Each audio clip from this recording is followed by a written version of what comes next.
अब हम शुरू करने जा रहे हैं शेखावटी सीकर किसान आंदोलन। ठीक है, शेखावटी क्योंकि देखिए जयपुर क्षेत्र के आसपास आता था, तो इसलिए हम मुख्यतः बड़े रूप में इसको शेखावटी और सीकर किसान आंदोलन पढ़ेंगे। और इसमें मुख्यतः देखिए जयपुर के भी बहुत सारे क्षेत्र आएंगे और जयपुर के खालसा क्षेत्र का भी इसमें बात करेंगे। तो सबसे पहली बात है कि जयपुर रियासत का किसान आंदोलन था ये, ठीक है, क्योंकि उसी वही क्षेत्र है, वही बेल्ट है। अब इसमें प्रमुख क्षेत्र कौन सा है, तो सीकर की बात कर रहे हैं तो सीकर सबसे पहले आएगा। उसके बाद में पंचपन है, ध्यान रखना बहुत इंपॉर्टेंट है, मैं मोस्ट इंपॉर्टेंट करके लिख लेता हूं, आप इसको रट लेना भले। ठीक है, जब भी प्रश्न आएगा यहाँ से तो पंचपानों में से प्रश्न जरूर आएगा। ठीक है, इसमें से पंचपाने में पूछे और क्या प्रश्न आता है कि पंचपाने कौन कौन सा है। ठीक है, पहला कौन सा है, नवलगढ़, कौन सा है, दूसरा मलसीसर, कौन सा, तीसरा मंडावा, चौथा है डुंडलोत, कौन सा है, डुंडलोत। ठीक है, और पांचवा कौन सा है, बिसाऊ। पहला कौन सा, दूसरा, तीसरा, चौथा और पांचवा बिसाऊ।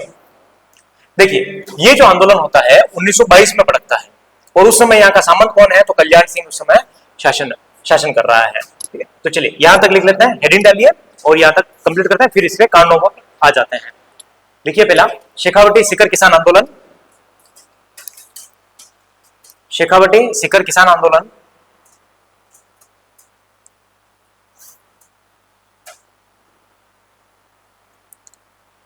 पहली लाइन लिखिए इसमें, जयपुर रियासत का किसान आंदोलन, जयपुर रियासत का किसान आंदोलन।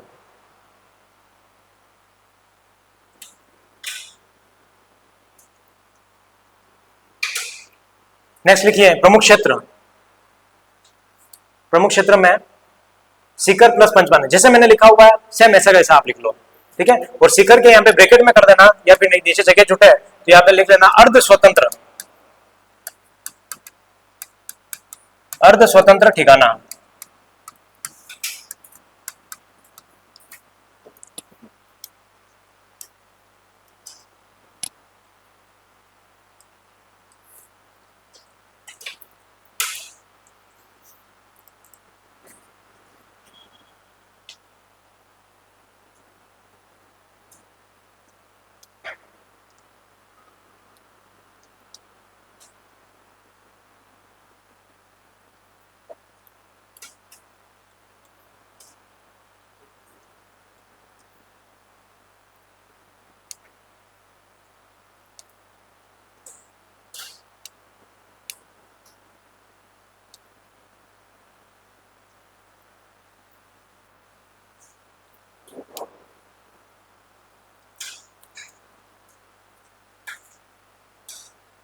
देख लिया,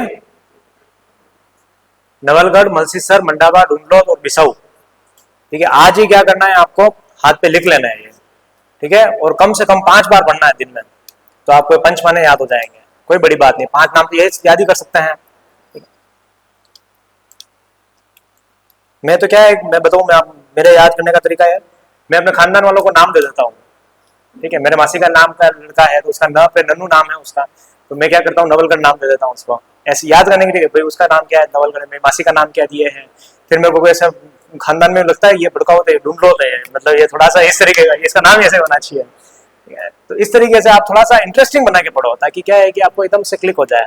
और हमेशा ध्यान रखना, पढ़ने का तरीका यही है कि माइंड को हमेशा नई चीजें चाहिए होती है। ठीक है, और जब हमारा भी दिमाग कहाँ अट्रैक्ट होता है, जब कोई नई चीज सीखता है। जैसे हाईलाइट का यूज क्यों करते हैं हम, कि वहाँ पे एकदम कलरफुल लगे, कलरफुल बुक्स पे अभी ज्यादा जोर क्यों दे रहे हैं, क्योंकि वहाँ पे थोड़ा सा अट्रैक्टिव दिखने में लगे, तो दिमाग भी चाहता है कि हाँ ये चीज अच्छी है। जब हम अंदर से देख लेते हैं ना कि हाँ ये चीज बहुत अच्छी है, तो ऑटोमेटिक याद हो जाता है, कोई बड़ी बात नहीं है। ठीक है, चलिए लिख लिया है सारा। नेक्स्ट लाइन लिखिए, आंदोलन की शुरुआत, आंदोलन की शुरुआत लिख लिया। ठीक है, आंदोलन की शुरुआत 1922 में सामंत कल्याण सिंह के काल समय हुई थी या काल में हुई थी। चलिए, अगर आंदोलन हो रहा है तो इसका कोई ना कोई कारण होगा, और कारण होगा तो हम उन्हीं कारणों पे आ जाते हैं। लिखना था क्या, लिखो, आंदोलन की शुरुआत 1922 में सामंत कल्याण सिंह के समय हुई।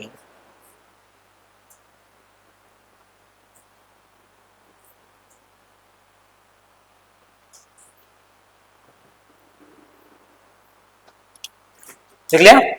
चलिए बहुत ध्यान से समझना पहले इनको, ठीक है, लिखेंगे फिर आराम से बाद में। एक एक कारण को समझना बहुत जरूरी है, क्योंकि इसमें कारण में कुछ नई बातें हैं। पहली बात यह है कि उच्च भू राजस्व जो हम अभी तक पढ़ रहे हैं समझ में भी आ रही है। अकाल के समय कोई छूट नहीं दी गई थी तो उसमें छूट दी जाए। दूसरा है बेगार, जो भी हमें पता है क्या होता है।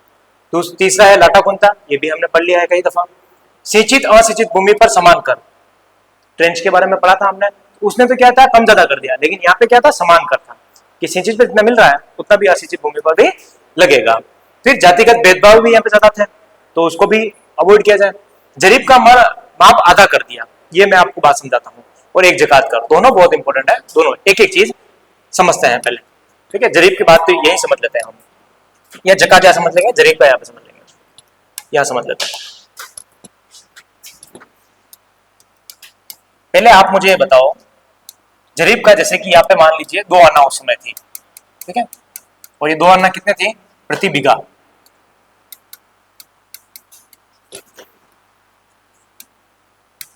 प्रति बीघा थी 2 आना।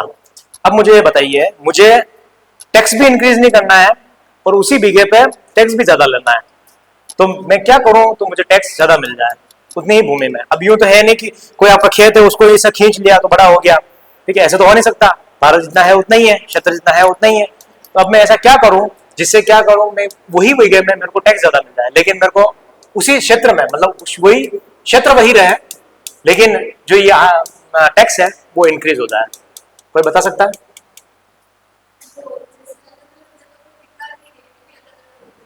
हाँ हाँ हाँ, ये कहाँ पढ़ा आपने? हाँ हाँ, बिल्कुल बिल्कुल। और कोई मैथ्स वाला कोई है आपका? मैथ्स वाला नहीं? ठीक है, बढ़िया। चलिए, बिल्कुल बात सही है आपकी कि हम क्या करें कि प्रति बीघा जो होता है उसको इंक्रीज करना है। अब देखिए, जब भी कोई भूमि मापी जाती है तो जरीब से मापी जाती है, ये बात जानते हैं आप। पटवारी को बुलाते हैं तो पटवारी क्या है, फीता लेके आता लंबा, और फिर ये होता है कि ये फलाने की जगह है, ये फलाने की जगह है, ठीक है, इतना आपने माप लिया। अब अगर वो यूं कह रहा है कि मान लीजिए यहाँ से अपन फतेहपुरा जाएंगे, ठीक है, अब यहाँ से फतेहपुरा मान लीजिए 5 किलोमीटर है, मैं कलेक्टर को कहूँ या नरेंद्र मोदी को कहूँ कि मेरे को ये 10 किलोमीटर चाहिए, फतेहपुरा यहाँ से 10 किलोमीटर होना चाहिए, लेकिन अब यूं तो है नहीं कि वो मोदी जी फतेह चेटक को फतेहपुरा कह देंगे, होंगे तो वही। तो अब आप क्या करो कि जैसे कि हम जानते हैं कि 1000 मीटर में कितने होते हैं, 1 किलोमीटर होता है, बराबर। तो अब मोदी जी कहे कि कल से क्या हो जाएगा, जो 500 मीटर होगा ना वो 1 किलोमीटर होगा। लो भाई, मेरी बात भी मान गई। इसका मतलब क्या हो गया कि अब जो 1000 मीटर होगा वो किसके बराबर हो जाएगा, 10 किलोमीटर के बराबर हो जाएगा। सिंपल सी बात समझ में आ रही है? तो इन्होंने ये क्या किया इन्होंने कि जो बीघा था उसका माप बढ़ा दिया, और माप बढ़ा दिया तो जस्ट डबल कर दिया।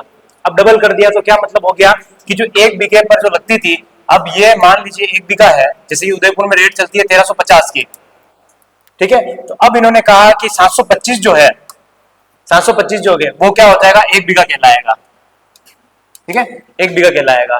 पहले कितना कहलाता था, ये 1 बीघा कहलाता था। तो अब क्या हो गया, 1350 की जमीन ही है, लेकिन हो कितनी गई है, 2 बीघा हो गई, बराबर। तो अब यहाँ पे क्या हो गया, टैक्स बढ़ गया, यानी कि इन्होंने क्या किया, जरीब का माप बढ़ा दिया। तो अब किसान, इनका रेवेन्यू बढ़ गया, किसान परेशान कि जमीन तो उतनी की उतनी है, टैक्स वापस बढ़ गया। बात समझ में आ गई है? दूसरी बात देखिए जकात की, आपने नाम सुना होगा जकात का, मध्यकालीन इतिहास पढ़ा होगा, उसमें बहुत पढ़ा होगा आपने जकात का, नहीं पढ़ा? हाँ, धार्मिक, हाँ धार्मिक कर है, बिल्कुल सही कह रहे हैं आप, ठीक है। अब धार्मिक कर में भी क्या है देखिए, पहले मैं आपको एक प्रश्न लिखता हूं, यही लिख देते हैं। आजकल प्रश्न किस प्रकार से आता है, सबसे पहले ये समझ लेते हैं। निम्न कथन, कथन दे देता है, ठीक है, कथन ए दे देते हैं हम, जकात एक धार्मिक कर है, धार्मिक कर है जो मुस्लिम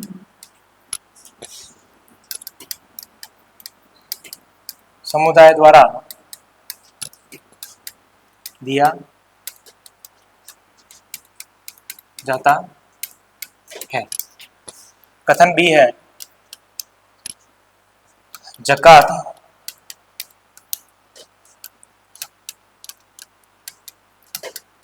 शेखावटी क्षेत्र से संबंधित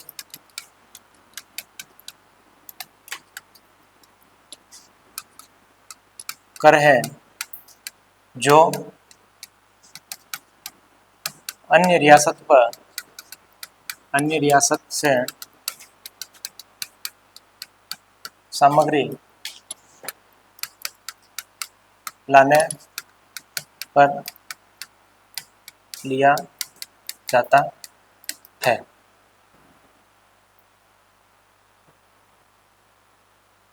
दिख रहा है सभी को? ठीक है, चलिए ये दो लाइन लिख दी मैंने। ठीक है, अब ये अन्य रियासत से ला रहा मतलब इंपोर्ट एक्सपोर्ट हो रहा है, समझ गए आप? ठीक है, अब मैं यहां पे लिख रहा हूं कूट। ठीक है, फर्स्ट है कथन ए सही है, ए सही। दूसरा कथन बी सही। तीसरा कूट है कथन ए एवं बी दोनों सही है। और चौथा कथन ए एवं बी दोनों गलत है। ऐसे प्रश्न आते हैं आजकल, बिल्कुल ऐसे आता है। चलिए चलो, पेपर तो मैं भी बना सकता हूँ मतलब। चलो पहले मैं आपको ज़कात के बारे में पूरा समझा देता हूँ। देखिए, जब भी हम ज़कात की बात करें हैं तो हम दो प्रकार से बात करेंगे। एक तो हम बात करेंगे मध्यकालीन में, ठीक है, एक हम बात करेंगे आधुनिक में। समझना, मध्यकालीन में हम बात करते हैं तो होता क्या है, जैसे मैं कोई मुसलमान हूँ, ठीक है, वैसे मैं हूँ ब्राह्मण हिंदू, लेकिन मान लीजिए कि मैं कोई मुसलमान हूँ, मैंने अपने जीवन भर जो भी कमाई की है, ठीक है, जैसे कहीं पे भी जाके कमाया है, सब कुछ किया है, लास्ट में मैं यूँ कहूँगा कि मैं अपने जो मक्का है, मदीना है, वहाँ जाके ज़कात कर लूँगा। यानी ज़कात यानी कि जितना भी मैंने पैसा कमाया है वो सारा क्या कर दूंगा, दान कर दूंगा। ठीक है, मतलब एक तरीके से मुस्लिम में समुदाय द्वारा पैसा चुका दिया गया। ठीक है, दूसरा कथन ये है कि आधुनिक भारत में ये बात बिल्कुल सही है। तो यानी कि जो मुस्लिम समुदाय है वो टैक्स चुका रहा है। ठीक है, टैक्स चुका रहा है, यानी स्वेच्छा से दान भी कर रहा है, टैक्स भी चुका रहा है। अब आधुनिक में क्या बात है, देखिए समझिए, जो शेखावटी क्षेत्र है ना, उसमें क्या दिक्कत थी कि बहुत बार जो राशन का सामान था वो मिलता नहीं था। अब मिलता नहीं था तो मान लीजिए, देखिए हम क्या कहते हैं, जो किसान परिवार से है वो इस बात को बेहतर समझेंगे कि जैसे कि मान लीजिए कि आपके जो उर्वरा होती है, खाद होती है, उसकी आवश्यकता पड़ गई, और हम अधिकांश समय तक जानते हैं कि उर्वरा जो होती है वो सही समय पर मिलता ही नहीं है। जब भी मिलेगा या तो उसमें कमी हो जाएगी, खर्च हो जाएगा, या फिर आएगा ही नहीं सरकारी उपभोक्ता केंद्र पर। तो सुबह से लाइन लगती है 5-6 बजे से, और उससे क्या होता है कि लास्ट तक जाता जाता है, तब तक कहते हैं कि पैसा दे दो, खत्म हो गया। तो फिर अपने पिताजी होते हैं या दादाजी होते हैं, वो कहते हैं यार कि काम करते हैं, दूसरी जगह से ले आते हैं। ठीक है, दूसरी जगह से भले भाव थोड़ा सा ज्यादा लगे तो भी क्या करें, अब दूसरी जगह से ला रहे हैं, ब्लैक में ला रहे हैं, इसका मतलब थोड़ा सा भाव ज्यादा होगा। अगर 900 रुपए में यहाँ मिल रहा है तो बेसिक सी बात है 1000 रुपए में या 1200 रुपए में वहां मिलेगा। तो अब ये क्या करते हैं कि वो कहते हैं कि यार हम सब किसान जो है एक जगह इकट्ठा हो जाते हैं, और इकट्ठा होने के बाद में हम डिसाइड कर लेते हैं किसको कितना क्या चाहिए, और दूसरी रियासत में मिल रहा है तो दूसरी रियासत से ले आते हैं। तो ले आते हैं तो ये डिसाइड भी हो जाता है, सामान लेके भी आ जाता है। लेकिन राजा यूं कह रहा है कि जैसे मेरी बाउंड्री में ये वस्तु आएगी दूसरी रियासत की, उस पर मैं क्या करूंगा, टैक्स लूंगा। इसका मतलब वो पहले से परेशान है यार कि एक तो पहले से मैं ज्यादा पैसे देके उधर से ला रहा हूँ, फिर वापस लाने के बाद में वापस टैक्स दो, तो ये तो इतना महंगा पड़ रहा है मेरा, और फिर वापस वो ही करनी, फिर आपको वापस टैक्स देना, तो ये कैसे सेट होगा। तो ध्यान रखना, ज़कात कर जो थी आधुनिक में हम जब पढ़ते हैं तो इसका मतलब ये है कि अन्य रियासत से क्या कर रहे हैं, वस्तु लेके आ रहे हैं, और वस्तु लेके आ रहे हैं और वस्तु पे क्या है, टैक्स लग रहा है। अब अपने प्रश्न पे आ जाते हैं वापस। कथन क्या था, ज़कात एक धार्मिक कर है जो मुस्लिम समुदाय द्वारा दिया जाता है या स्वेच्छा से दिया जाता है। दूसरी लाइन है, ज़कात शेखावटी क्षेत्र से संबंधित कर है जो अन्य रियासत सामग्री लाने पर दिया जाता है। तो दोनों कौन सा आ जाएगा अपने ऑप्शन, कथन दोनों सही है। ठीक है, तो बेसिक बिल्कुल क्लियर होना चाहिए, ज़कात कर आ गया इसका मतलब ये नहीं। तो ध्यान रखना, राजस्थान में हम ये दोनों चीजें पढ़ते हैं। ठीक है, यहां तक बात आ गई, कारण सारे आपको समझ में आ गए, नोट कर लो कारण। समझ में था? बस वही चाहिए, नोट्स तो मिल जाते हैं कहीं पे, है ना।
लिख लिए?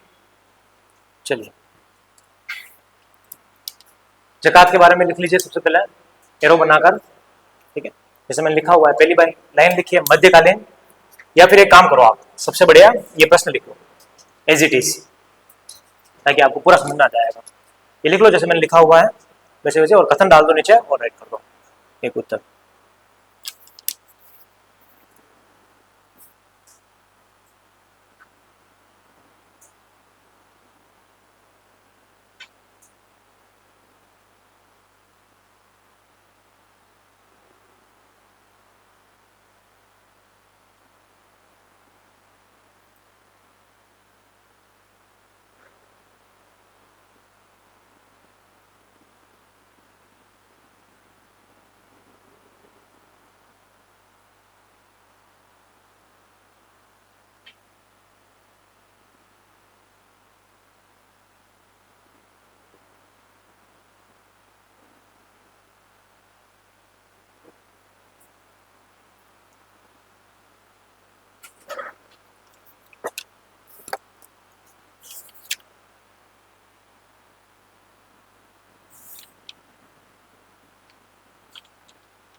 लिख लिया?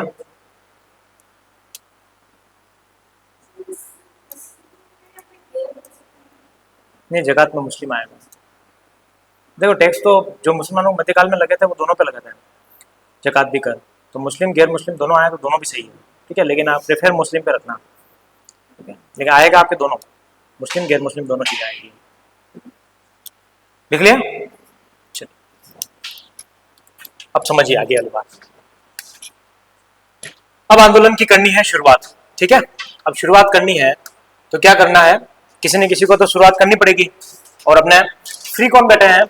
राम नारायण जी, ठीक है। अब राम नारायण जी यहाँ पे बैठे हैं, सुन रहे हैं आप सभी? चलिए, 1922 में क्या होता है, राम नारायण चौधरी और हरि ब्रह्मचारी ये दोनों आंदोलन शुरू करते हैं। पहले समझाते हैं, ऐसा मजा नहीं आएगा। 1922 में राम नारायण चौधरी और हरि ब्रह्मचारी, हरि ब्रह्मचारी क्या करते हैं, सभा करते हैं। और सभा करने का मतलब यह है कि राजा क्या खिलाफ जाना है।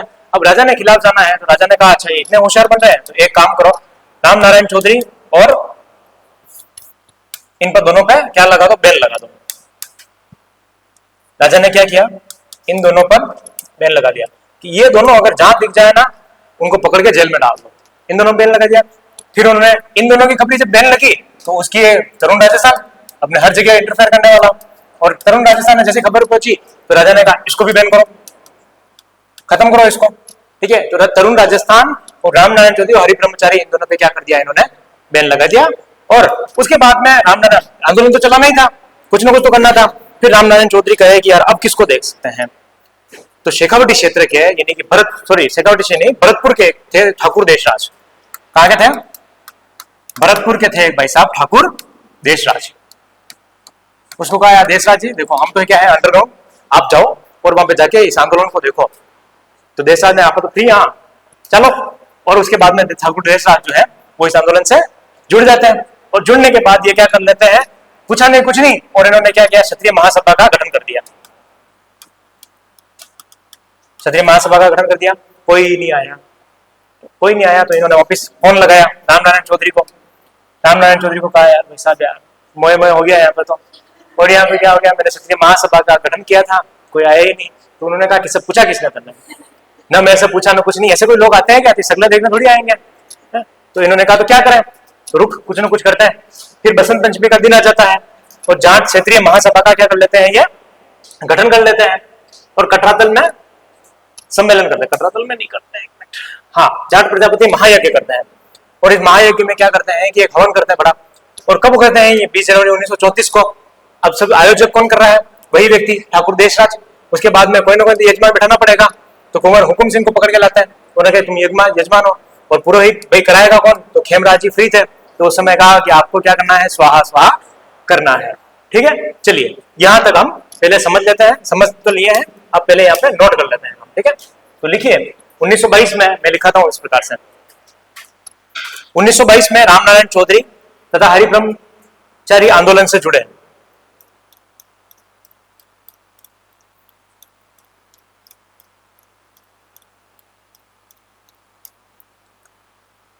उन्नीस सौ बाईस में रामनारायण चौधरी व हरि ब्रह्मचारी आंदोलन से जुड़े। नेक्स्ट लाइन लिखिए, सामंत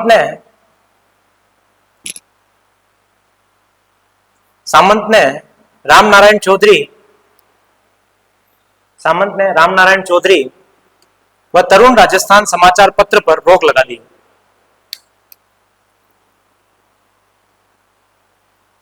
सामंत ने रामनारायण चौधरी तथा तरुण राजस्थान समाचार पत्र पर रोक लगा दी।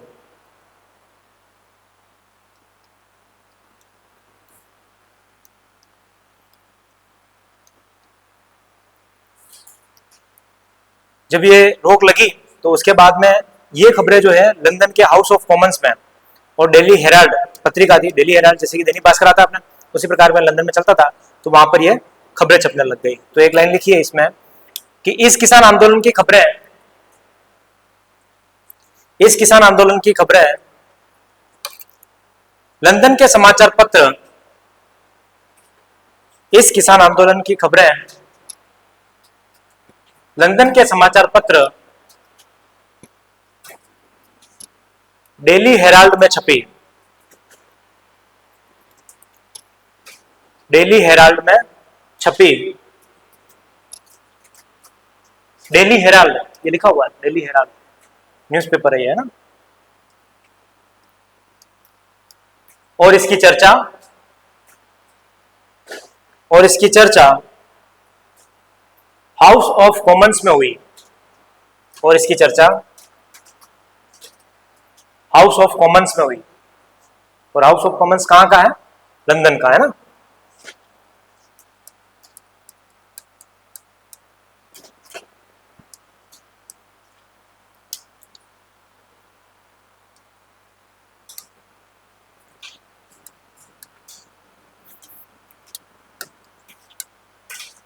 हाउस ऑफ कॉमन्स में हुई। नेक्स्ट लाइन लिखिए, 1931 में ठाकुर देशराज आंदोलन से जुड़े।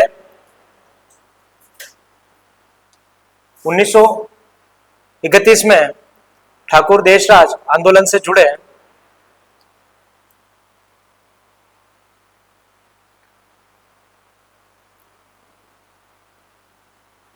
इसके नीचे एक लाइन लिखिए, 1931 में ठाकुर देशराज ने जाट क्षेत्रीय महासभा, ये जाट क्षेत्रीय महासभा है ना, मैंने पहले गलती से राजपूताना क्षेत्रीय महासभा बोल दिया शायद। जाट क्षेत्रीय महासभा का गठन किया।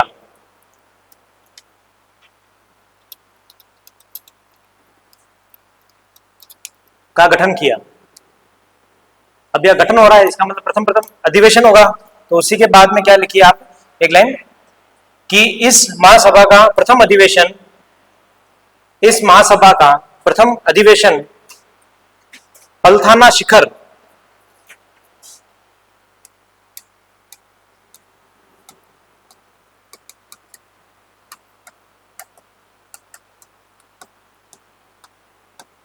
पलथाना शिखर,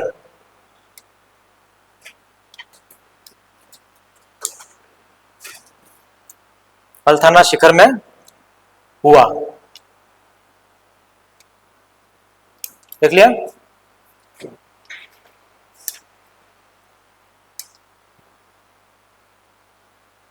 नेक्स्ट लिखिए, यहां तक लिखना है ना आपको, आगे मैं लिखाता हूं आपको।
चलिए नेक्स्ट लाइन लिखिए,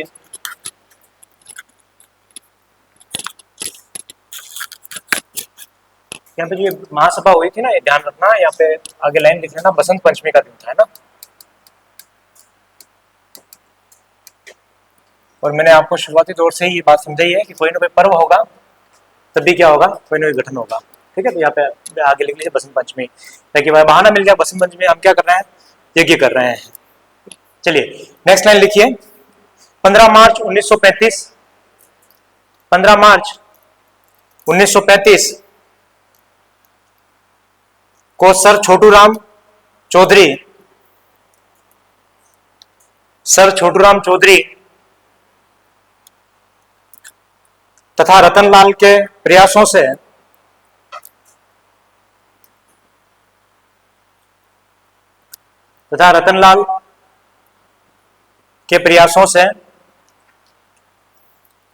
रियासत ने किसानों के साथ समझौता कर लिया। वो सिंपल सी बात है भाई, देखो 1935 में क्या होता है, सर छोटूराम चौधरी और रतनलाल आते हैं और राजा को समझाते बुझाते हैं, और रियासत में क्या कर लेते हैं, समझौता कर लेते हैं। अब समझौता कर लिया राजा से, इसका मतलब आंदोलन यही समाप्त हो जाना चाहिए। 1938 तक इस आंदोलन का विलय किसमें हो गया, हम जयपुर प्रजामंडल पढ़ेंगे तो ये नाम फिर वहां पे देखेंगे हम, सर छोटूराम चौधरी और रतनलाल का वहां पे फिर नाम आएगा। तो वहां यहाँ पे ध्यान रखना, जयपुर प्रजामंडल में इसका विलय कर दिया था।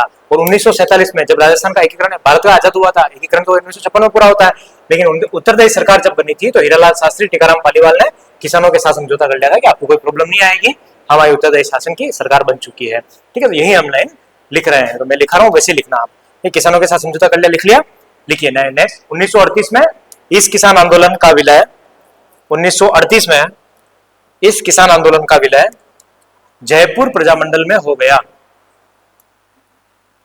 इस किसान आंदोलन का विलय जयपुर प्रजामंडल में हो गया।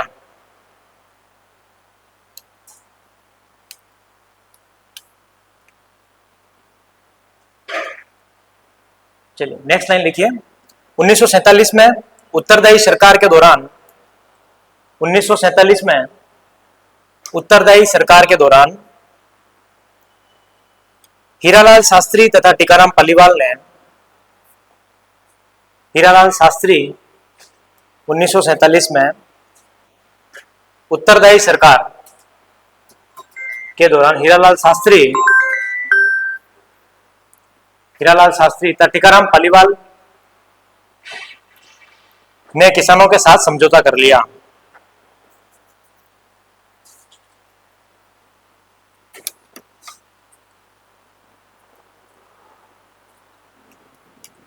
ठीक है, अब समझिए किसान आंदोलन हुआ है, इसका मतलब कुछ ना कुछ और छोटी मोटी जो घटनाएं हैं वो भी हम पढ़ लेते हैं।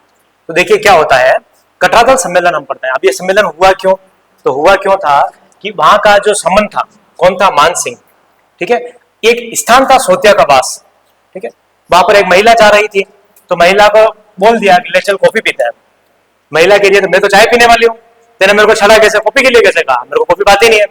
तो यही हुआ कि मान सिंह जो था सिंहौट का संबंध, उसने सोचा कि बास में एक महिला को छेड़ दिया, और छेड़ने के चक्कर में उसने क्या किया, सभी महिलाओं ने यहाँ पे सम्मेलन बुला दिया। देखिए उस समय पर भी एक महिला को छेड़ने के चक्कर में 10,000 महिला ने क्या किया, सम्मेलन किया है। ठीक है, 10,000 महिला वहां पे सम्मेलन करती है। उस सम्मेलन में एक अध्यक्ष बनाया जाता है। कौन है अध्यक्ष, किशोरी देवी है। और किशोरी किसकी वाइफ है, तो सरदार हरदयाल सिंह की वाइफ है। और वही जो प्रवक्ता थी वो ठाकुर देशराज की वाइफ, कि भाई ठाकुर देशराज इतने बड़े लेवल पे कर रहे हैं तो उनकी वाइफ को बुलाओ, तो उत्तमा देवी क्या है, उसके वाइफ है। तो दोनों नाम बहुत इंपॉर्टेंट है। एक घटना हम इसके बारे में और पढ़ लेते हैं। कुदन हत्याकांड हुआ था, और कुदन हत्याकांड में क्या हुआ साथियों कि 25 अप्रैल 1935 को होता है सीकर में। और जिस प्रकार से एक बूढ़ी दादी होती है गांव में, उसी प्रकार से यहाँ पे भी कुदन में क्या थी, एक धापी दादी नाम की एक औरत थी। उसने, उसका दिमाग खराब हुआ और उसने कहा कि राजा को किसी प्रकार का कोई टैक्स नहीं देना। ठीक है, तो राजा ने टैक्स देने के लिए मना कर दिया, और मना कर दिया तो एक कैप्टन वेब था, उस कैप्टन वेब के आदेश से वहां पे फायरिंग कर दी। और फायरिंग करने की, जो टैक्स नहीं दे रहा था किसान, धापी दादी कह के बैठ गई, और वापिस उन्हें किसान क्या गया, टैक्स नहीं दे रहे, और टैक्स नहीं दे रहे हैं। तो उस समय फायरिंग में चेतराम, टिकूराम, आशाराम और तुलसाराम, ये जितने भी व्यक्ति थे शहीद हो गए। ठीक है, इसकी भी जो घटना थी वो हाउस ऑफ कॉमन्स में उठाई गई थी। तो ध्यान रखना है, यहाँ पे दो जो ऐसी घटनाएं हैं जो हाउस ऑफ कॉमन्स में इसकी बात पहुंची है। ठीक है, तो पहले यहाँ पे घटना लिख लीजिए, दोनों ऐसे ही संबंधित है। कटरादल सम्मेलन सीकर में, और लाइन लिखिए, हेडिंग डाल दीजिए।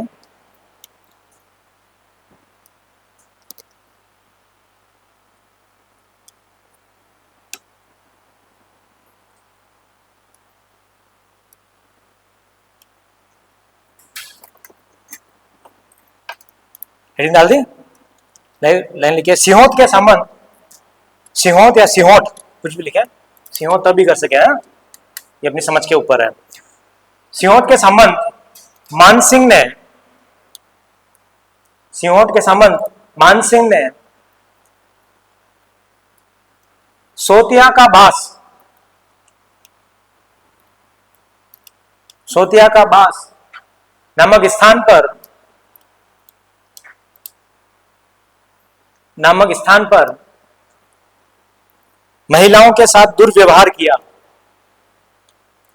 महिलाओं के साथ दुर्व्यवहार किया।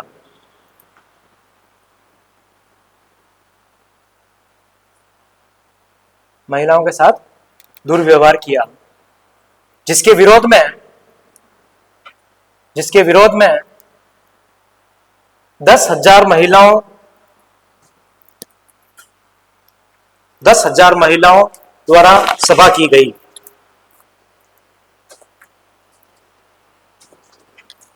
10,000 महिलाओं द्वारा सभा की गई।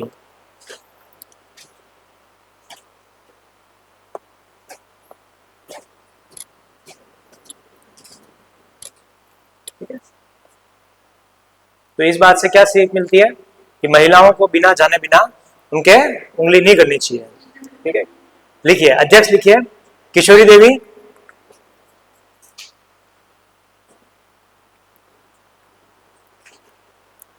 किशोरी देवी वाइफ ऑफ सरदार हरदयाल सिंह, और प्रवक्ता लिख लीजिए उत्तमा देवी वाइफ ऑफ ठाकुर देशराज।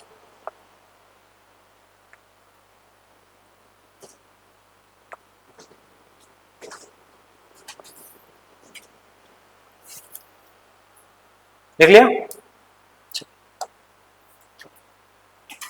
कुदन हत्याकांड, ये कुदान नहीं है ना, कुदन है।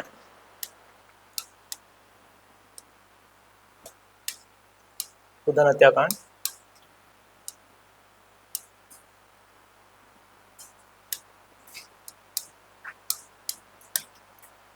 25 अप्रैल 1935।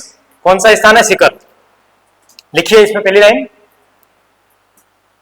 दापी दादी के कहने पर किसानों ने कर देना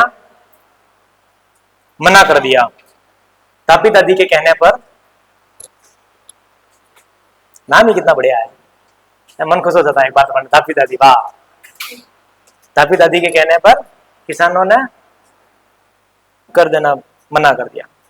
हिस्ट्री में ऐसे नाम आए तो याद फटाफट हो जाता है।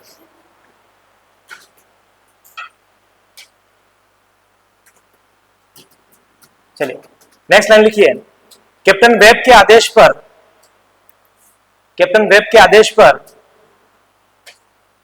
फायरिंग की गई। कैप्टन वेब के आदेश पर फायरिंग की गई जिसमें 4 किसान शहीद हो गए। कैप्टन वेब के आदेश पर फायरिंग की गई जिसमें 4 किसान शहीद हो गए।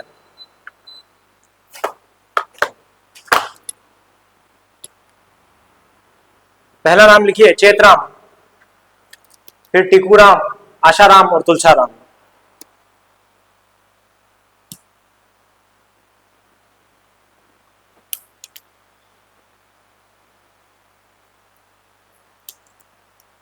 लिख लिया? नेक्स्ट लाइन लिखिए, इस हत्याकांड की चर्चा,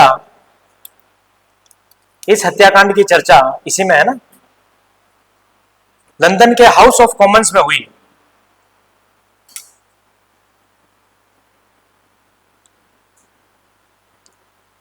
इस हत्याकांड की चर्चा लंदन के हाउस ऑफ कॉमन्स में हुई।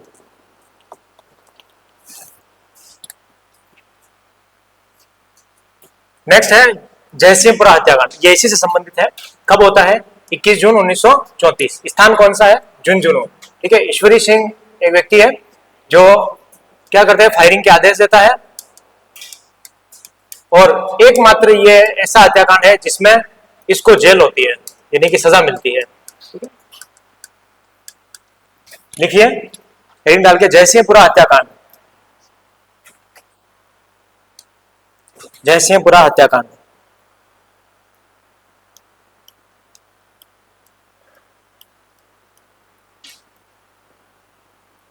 इसमें लिखिए 21 जून 1934 झुंझुनू। लिख लिया? पहली लाइन लिखिए, ईश्वरी सिंह के आदेश पर, ईश्वरी सिंह के आदेश पर फायरिंग की गई, फायरिंग की गई। नेक्स्ट लाइन लिखिए, एकमात्र हत्याकांड जिसमें आरोपी को सजा हुई।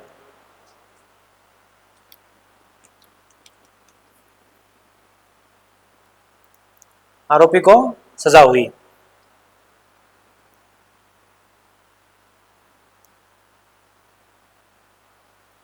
अब एक बड़ी सी हेडिंग डालिए, प्रमुख नेता। ठीक है, सारा हो गया। हाँ, ये है, यही आंदोलन है, लेकिन इसके हम दूसरे प्रमुख नेताओं के बारे में पढ़ रहे हैं।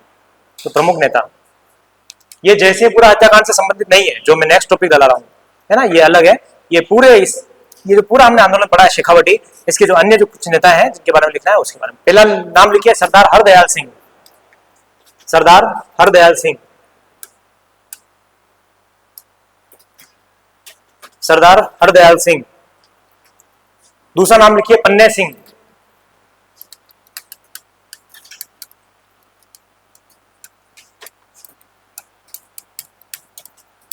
दूसरा नाम लिखिए पन्ने सिंह।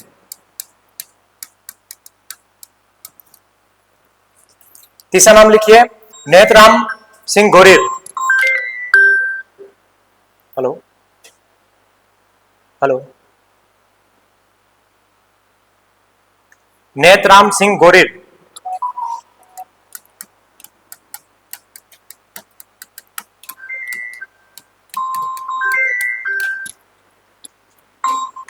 हेलो, हाँ प्रणाम सर।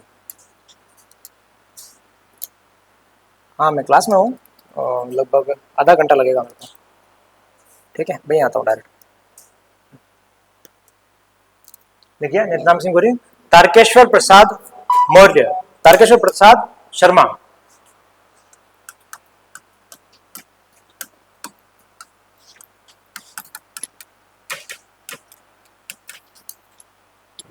सरदार हरदयाल सिंह, पन्ने सिंह, नेतराम सिंह गोरिल, तारकेश्वर प्रसाद शर्मा।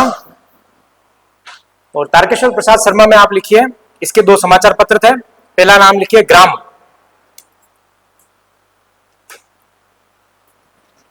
इनके ही यहाँ पे अंडरलाइन करके समाचार पत्र।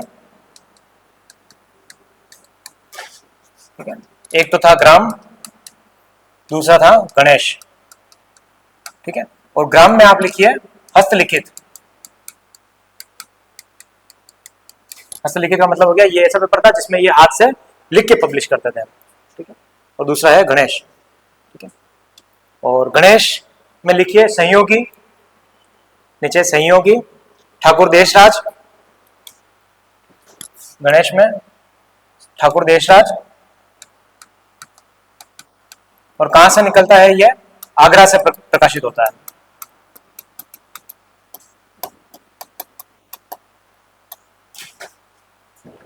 आगरा से प्रकाशित होता है। नेक्स्ट लिखिए मास्टर प्यारेलाल गुप्ता।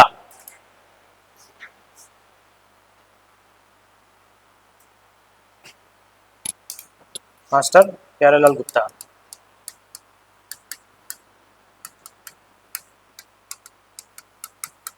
और मास्टर प्यारेलाल गुप्ता में आप लिखिए इन्होंने अमर सेवा समिति का गठन किया। किसका गठन किया? अमर सेवा समिति।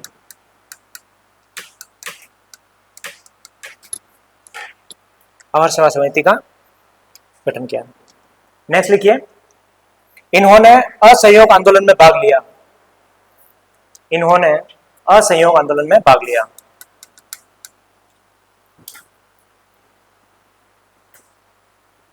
नेक्स्ट लिखिए इन्हें चिड़ावा का गांधी कहते हैं।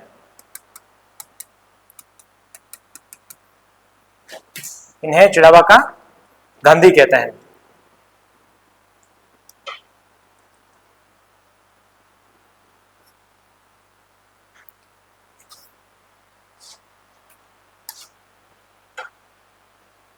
देखो आपके है ना व्यक्तित्व भी साथ साथ में चल रहे हैं ना। हाँ। एक नाम लिखिए नरोत्तम लाल जोशी। नरोत्तम लाल जोशी। और इनके बारे में लिखिए इन्होंने शेखावटी क्षेत्र में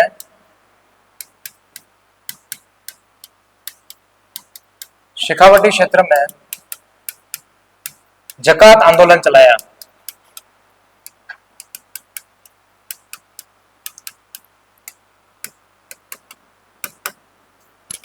इन्होंने शेखावटी क्षेत्र में जकात आंदोलन चलाया। ठीक है,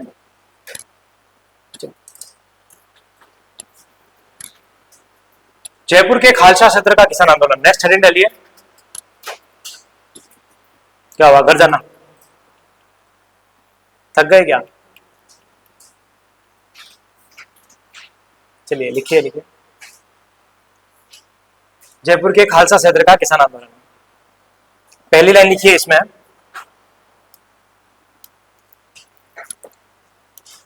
जयपुर के खालसा का है तो कौन सा है? एक तो हिंडौन सिटी,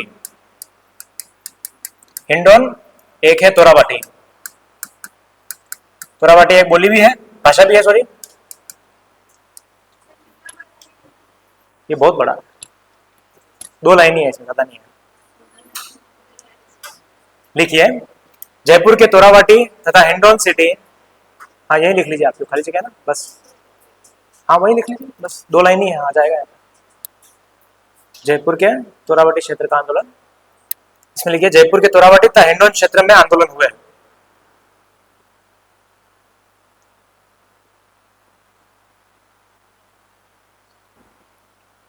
नेक्स्ट लाइन लिखिए 1945 में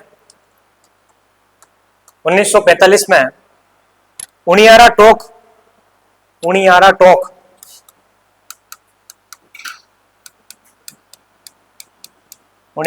में बेरवा जाति द्वारा, उनियारा टोक क्या हुआ, मैं बेरवा जाति द्वारा,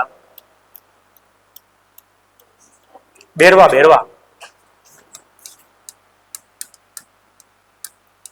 जनजाति द्वारा लिखना, बेरवा जनजाति द्वारा असमानता के खिलाफ आंदोलन चलाया, असमानता के खिलाफ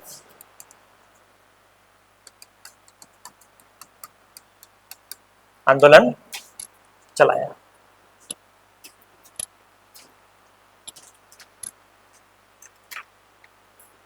लिख लिया। तो ये अपने राजस्थान के जितने भी आंदोलन थे वो सब समाप्त हो गए। और क्या मुस्कान है, क्या खुश हो रहे हो, हैं? बहुत डीप पढ़ लिया गया, बहुत लंबी हो गई, बड़े हैं, पर हमने डिटेल से पढ़ी ना, आपको जीवन में और कभी किसी से पढ़ने की जरूरत ही नहीं है, तो इतना आपने डिटेल से पढ़ ली। और लाइफ टाइम आपकी ये जो आपकी क्लास है वो यूट्यूब पे पढ़ी रहेगी, ठीक है। जब भी कुछ समझ में नहीं आए फिर उठा के देख लो, ठीक है। तो ये अच्छी बात है। तो ये अपने सारे जो क्षेत्र हैं, जितने भी आंदोलन थे, किसान आंदोलन, ये सब समाप्त हो जाते हैं। नेक्स्ट क्लास में जब हम शुरू करेंगे उससे पहले हम एक विजय सिंह पथिक के बारे में लिख लेंगे थोड़ा सा, ठीक है। विजय सिंह पथिक के बारे में, पूरा व्यक्तित्व के बारे में पूरा एक बार डिटेल से लिख लेंगे। उसके बाद में हम जनजातीय आंदोलन प्रारंभ करेंगे, ठीक है।